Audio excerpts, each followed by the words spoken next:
the most wanted being in the galaxy. Zephron was a legend in the criminal underworld. His name was whispered in trading posts across 1,000 worlds, spoken with equal parts fear and admiration. He was a void walker, a species blessed with the ability to phase through solid matter, making him the perfect thief.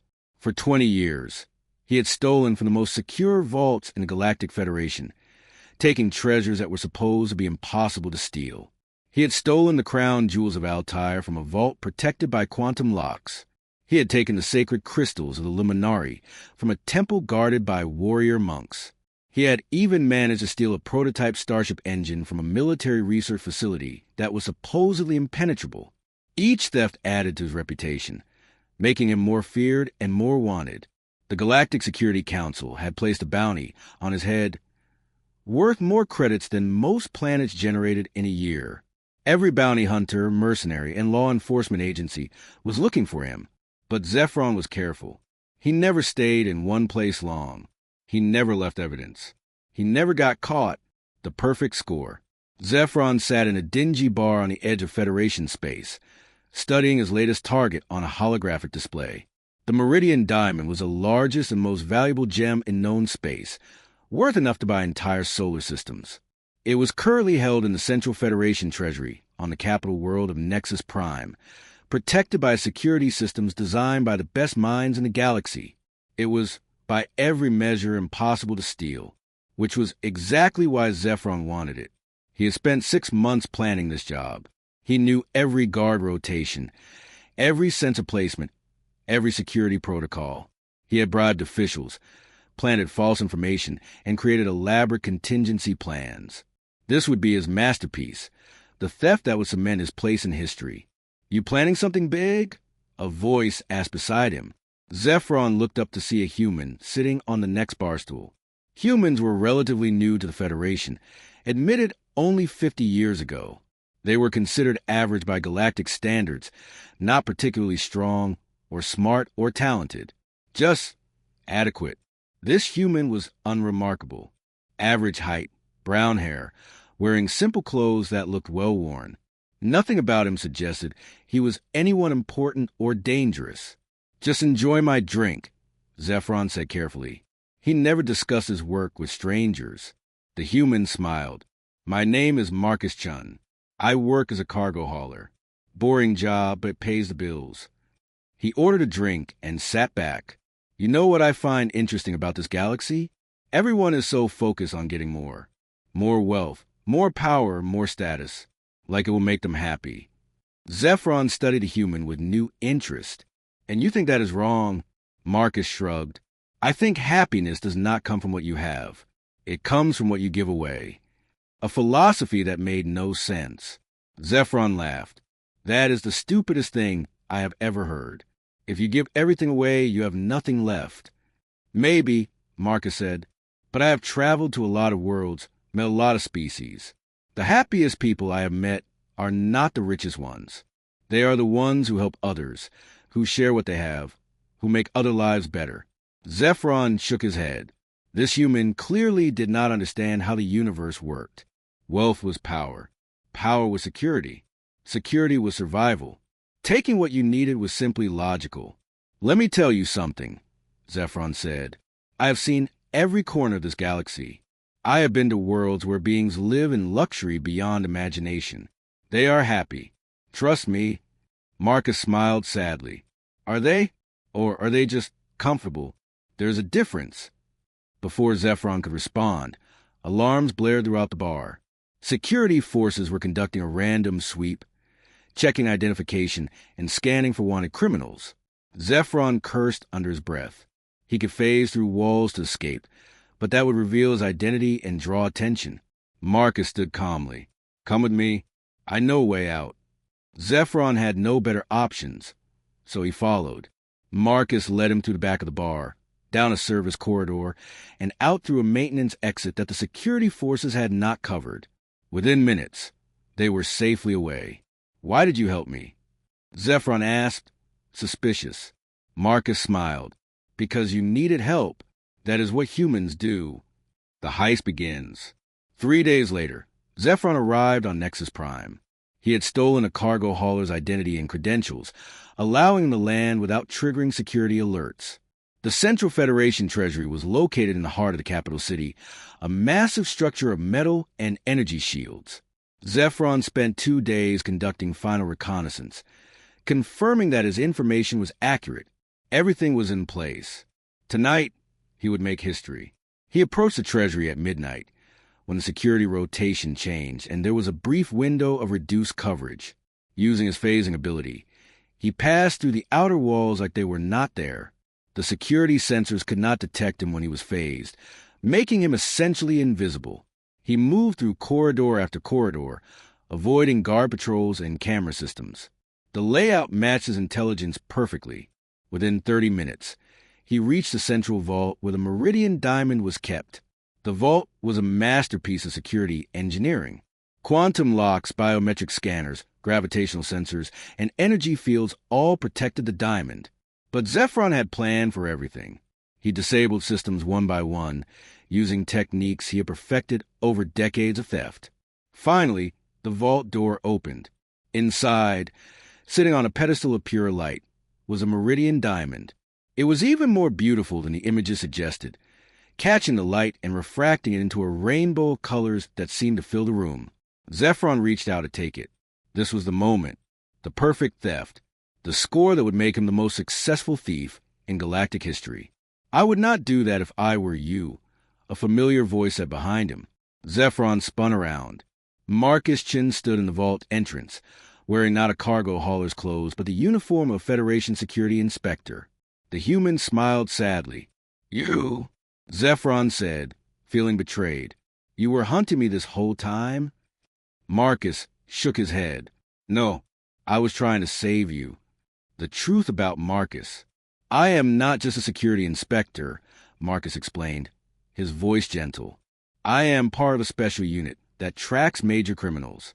We have been watching you for 3 years, Zephron.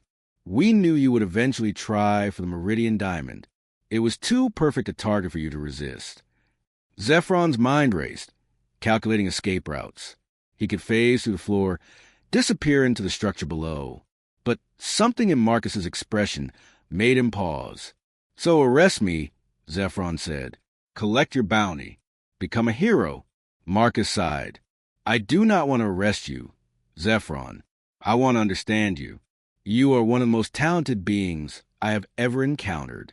Your abilities, your intelligence, your planning skills are extraordinary, but you use them all for theft. Why?" The question caught Zephron off guard. No one had ever asked him that before. They assumed he stole for wealth or greed or excitement. But the truth was more complicated. "Because I am good at it," Zephron said finally. "Because it is what I know how to do." Marcus stepped closer, and Zephron noticed the human was unarmed. He could easily overpower Marcus and escape. But something made him stay and listen. "Let me tell you a story," Marcus said. 30 years ago, I was a thief too. Not as talented as you, but good enough. I stole to survive. Then I stole to get comfortable. Then I stole because I did not know how to do anything else. I thought taking from others was just how the universe worked." Zephron stared at him. "What changed?" "I got caught," Marcus said with a sad smile. "I was sentenced to 20 years in prison, but the judge offered me a choice. I could serve my time, or I could spend those 20 years working with a rehabilitation program, learning to help people instead of stealing from them." He paused, his eyes distant with memory. "I thought it was stupid. Why would I want to help people who never helped me? But I had no other choice, so I agreed. And slowly, something changed. I discovered that helping someone, really helping them, made me feel better than any theft ever had.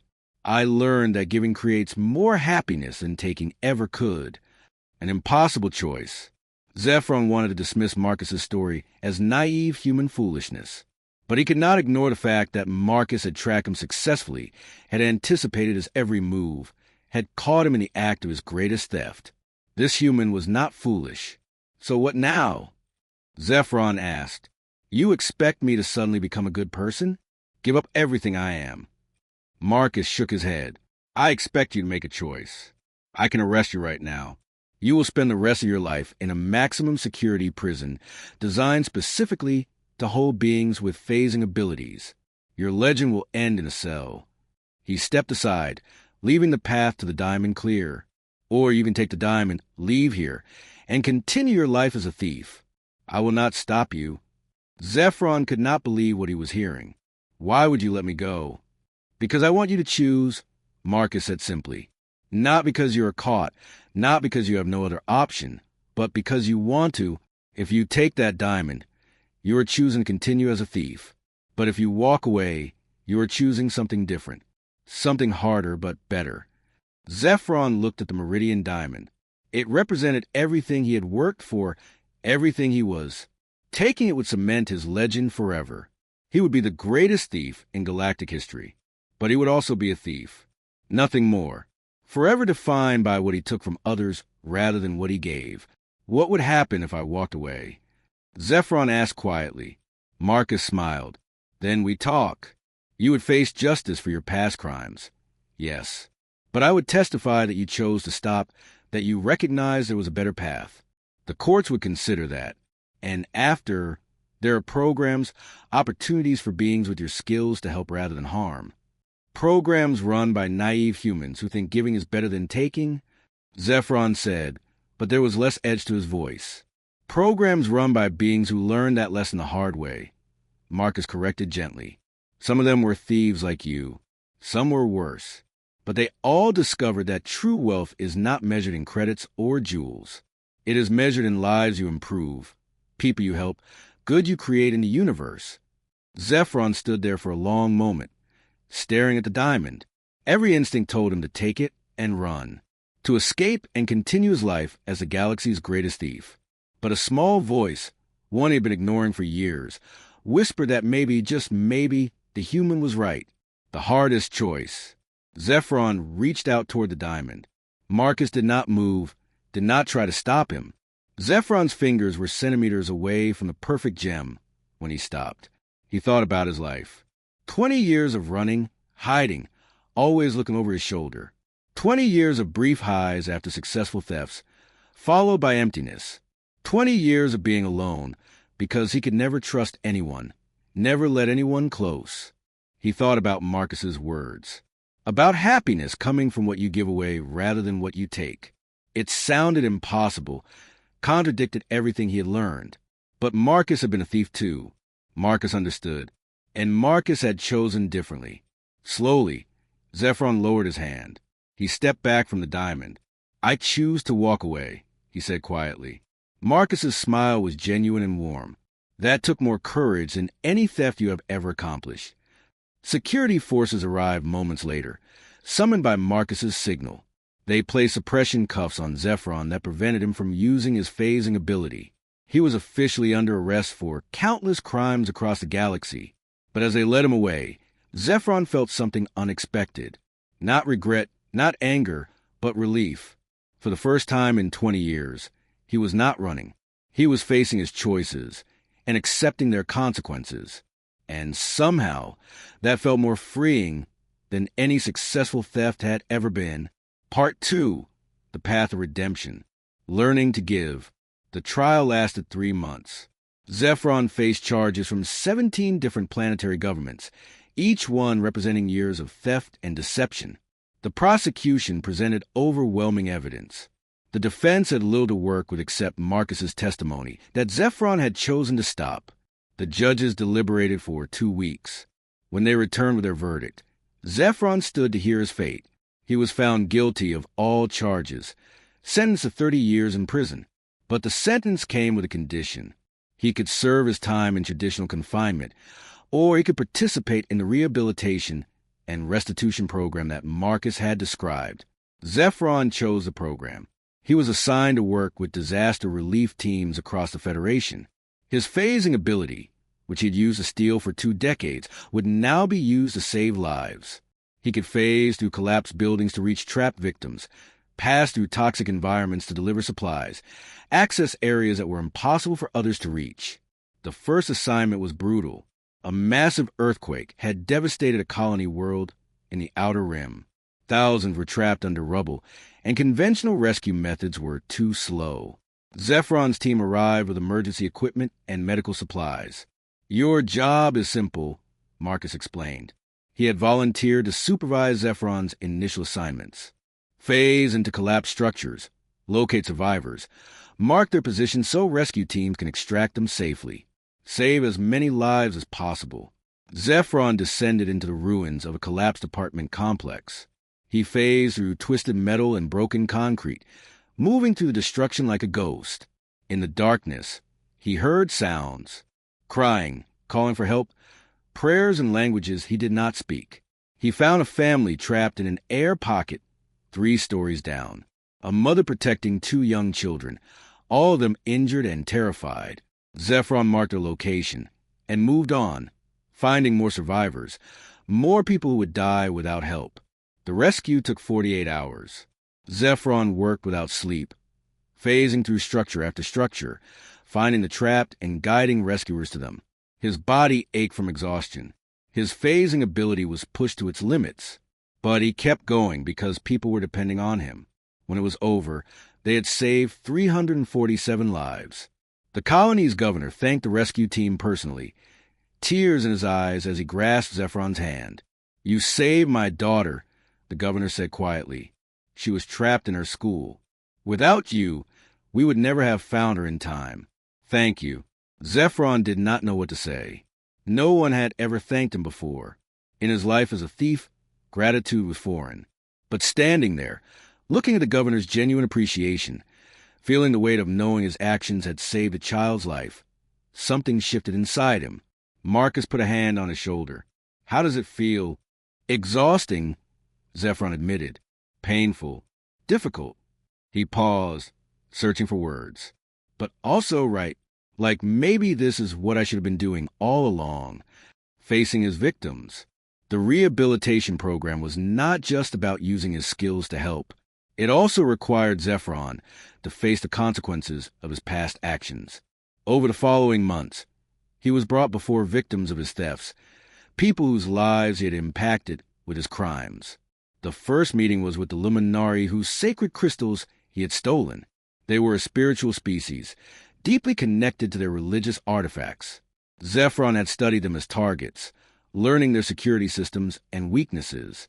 He had never considered them as people with feelings and beliefs.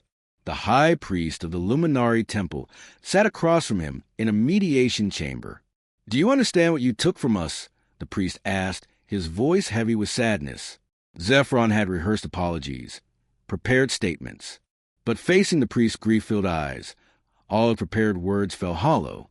"I took your sacred crystals. I know they were valuable." Valuable? The priest's expression was pained. They were our connection to our ancestors, our link to the divine. They held the crystallized wisdom of 10,000 years. When you stole them, you did not just take valuable objects. You severed our people from their spiritual heritage. The weight of that statement hit Zephron like a physical blow.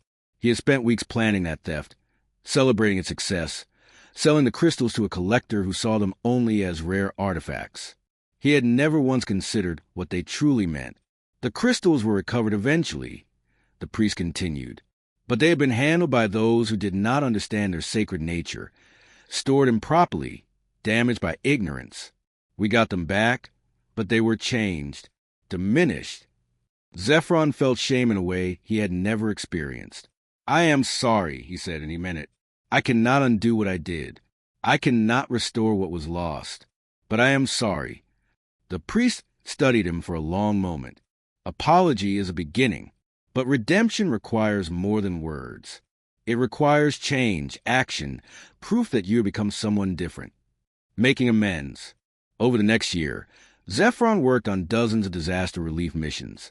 He saved lives in earthquakes, floods, fires, and industrial accidents.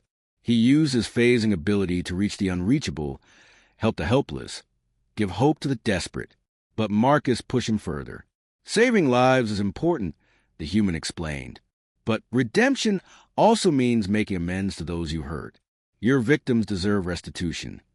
Zephron had stolen treasures worth billions of credits over his career.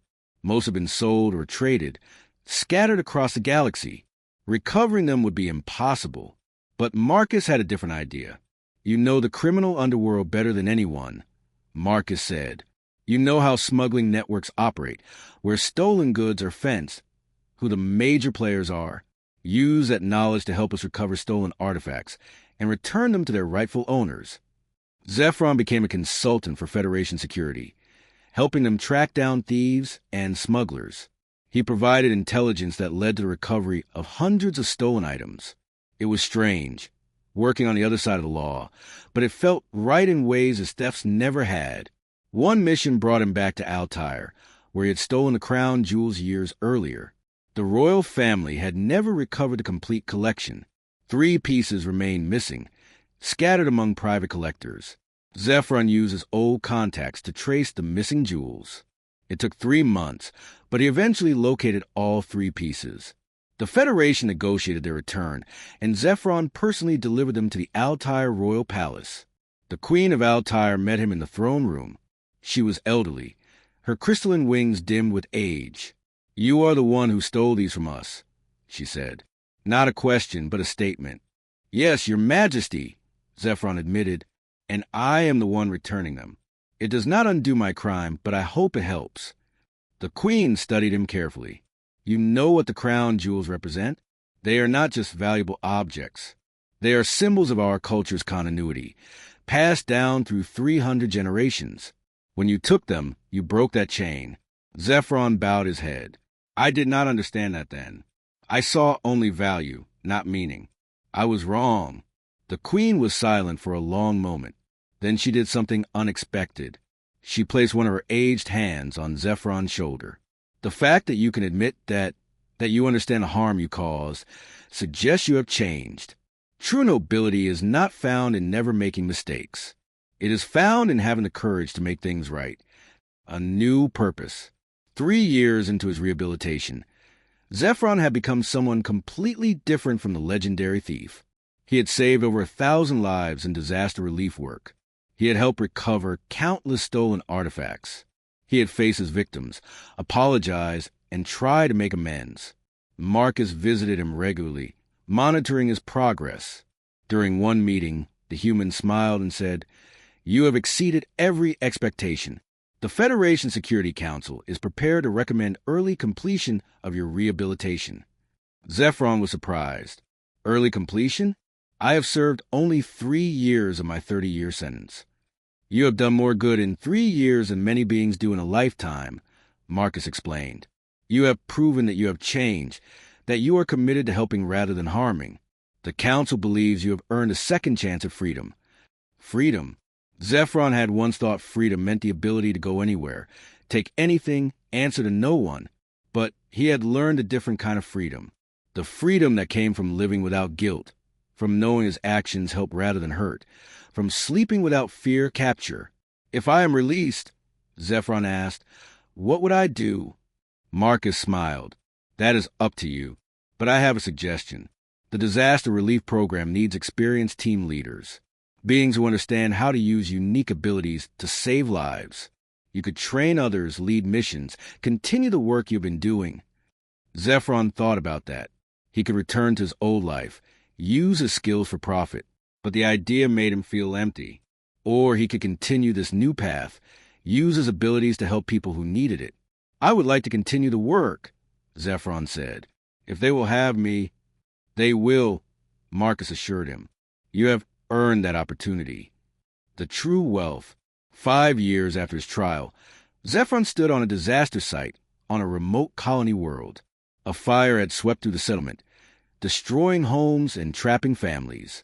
His team had arrived within hours, and Zephron was organizing the rescue efforts. He had a crew of 8 beings from different species, each one with unique abilities that made them valuable for rescue work. They looked to him for guidance, trusted his experience and judgment. He was their leader, responsible for their safety and their success. Zephron, one of his team members, called. "We have located a family in the basement of Building 7. 3 adults, 2 children. Structural integrity is failing. We need you to phase in and mark the safest extraction point." Zephron nodded and moved toward the building. The structure was engulfed in flames, heat radiating in waves that made the air shimmer. He phased to the burning walls, feeling the temperature even in his phased state. In the basement, he found the family huddled together, terrified and injured. He materialized briefly to speak to them. "Help is here. Stay calm. We will get you out." The children looked up at him with hope in their eyes, and Zephron felt that familiar warmth he had come to recognize. This was what wealth truly meant, not credits or jewels, but the knowledge that his existence made the universe better. He marked the extraction point and phased back out. His team went to work, carefully cutting through the structure to reach the family. Within 30 minutes, all 5 were safely evacuated, receiving medical treatment. The father approached Zephron afterward, his eyes filled with tears. "Thank you. You saved my family. I do not know how to repay you." Zephron smiled. "You do not need to repay me. Just help someone else when you get the chance. That is how it works." Teaching others. Marcus visited the disaster site the next day, reviewing the rescue operation. He found Zephron training 2 new team members, teaching them how to coordinate abilities and maximize efficiency. "You are good at this," Marcus observed. "Teaching, leading. You have found your calling."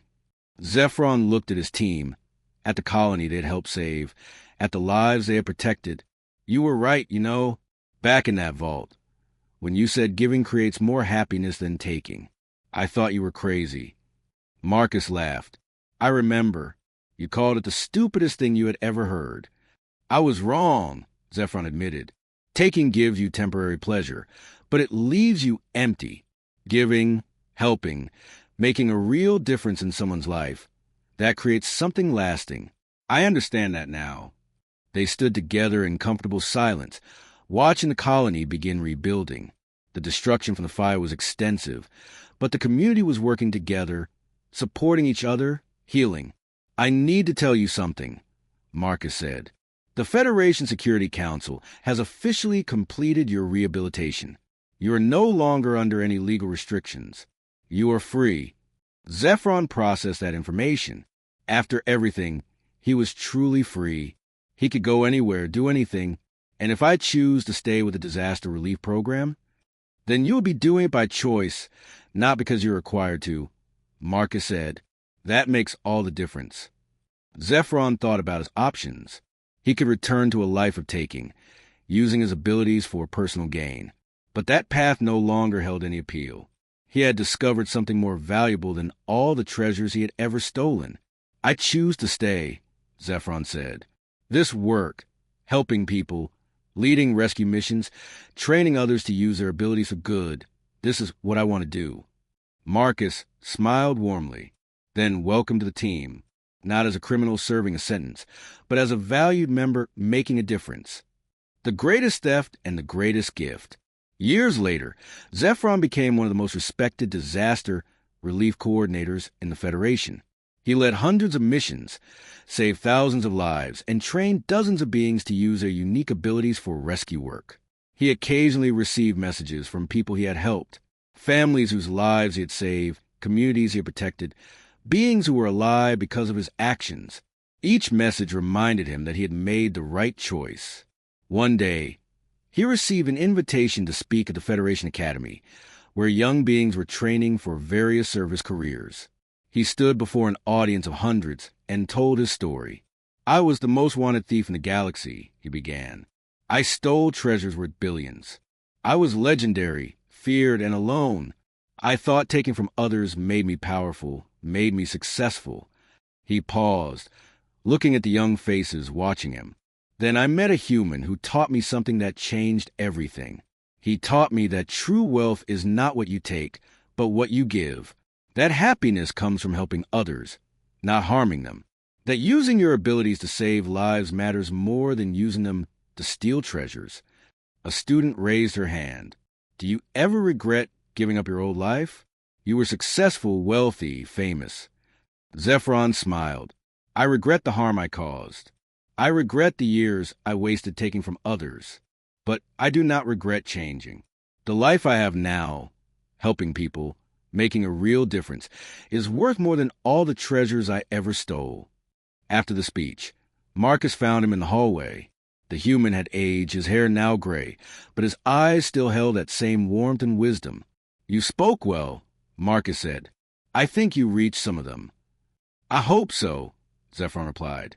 "If even one being chooses to help rather than harm because of what I said, then it was worth it." They walked together through the academy grounds. Zephron thought about the journey that brought him here, from legendary thief to disaster relief coordinator. It had been the hardest path he could have chosen, requiring him to face his crimes, make amends, and completely rebuild his identity. But it had also been the most rewarding. He had discovered that Marcus was right. Giving did create more happiness than taking. Helping others did bring more satisfaction than any theft. And using his abilities to save lives mattered more than using them to steal treasures. "Thank you," Zephron said to Marcus, "for not arresting me that night, for giving me a choice, for showing me there was a better path." Marcus smiled. "You are the one who walked that path, Zephron. You chose to change. You did the hard work of redemption. I just showed you the door. You are the one who walked through it." They stood together watching young students train, each one learning to use their abilities for good. Somewhere among them might be another being like Zephron had been, talented but misguided, using gift for harm instead of help. But if they heard Zephron's story, if they understood that change was possible, that redemption was real, then maybe they would make better choices. Maybe they would choose to give rather than take, to help rather than harm, to build rather than steal. And that, Zephron realized, was the greatest gift he could give, not returning stolen treasures or saving individual lives, but showing others that it was never too late to change, never too late to choose a better path. The quantum thief had stolen from every species, but the human had given him something far more valuable than anything he had ever taken. The human had given him the chance to become someone worth being. And in the end, that was the greatest treasure of all.